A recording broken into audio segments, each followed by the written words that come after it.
अस्सलाम वालेकुम। Country news digital की जानिब से मैं हूं सरदार अशर जी। बिल्कुल मैं इस वक्त मौजूद हूं इस्लामाबाद में। जैसा कि 14 और 15 तारीख को SCO कॉन्फ्रेंस रखी गई, जिसमें तमाम ममालिक के वज़ीर ख़ारजा हमारे मुल्क तशरीफ़ लाएंगे, जिसके तमाम इंतज़ामात इस्लामाबाद में मुकम्मल कर दिए गए और ट्रैफिक पुलिस की जानिब से भी यही ऐलान किया गया शहरियों के लिए कि वो ट्रैफिक कवानीन को फॉलो करें। जबकि आइए चलते हैं, शहरियों से भी बातचीत करते हैं और जानते हैं वो इस कॉन्फ्रेंस से कितनी उम्मीदें रखते हैं। जी तो SCO जो ये कर रहे हैं, कॉन्फ्रेंस कर रहे हैं, ये अच्छी बात है, होनी चाहिए।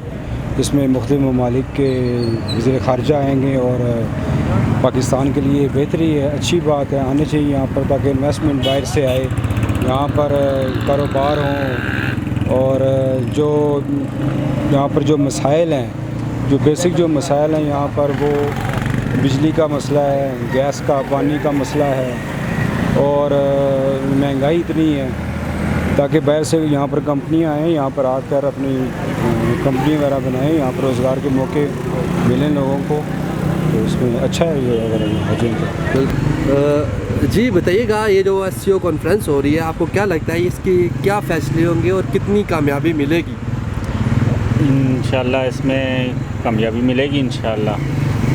तो हम तो यही चाहते हैं कि PTI की हुकूमत आ जाए और इंशाल्लाह कामयाब होगी ये कॉन्फ्रेंस। ये फैसला जी अब क्या कह सकते हैं हम, इसके बारे में हम कुछ नहीं कह सकते। कुछ नहीं कह सकते। कोई अंदाज़ा लगा लें। अंदाज़ा क्या लगाएं जी, ये मुल्क मेरे घर को हो गया मुल्क का, ये एयरपोर्ट बेच रहे हैं इस्लामाबाद का।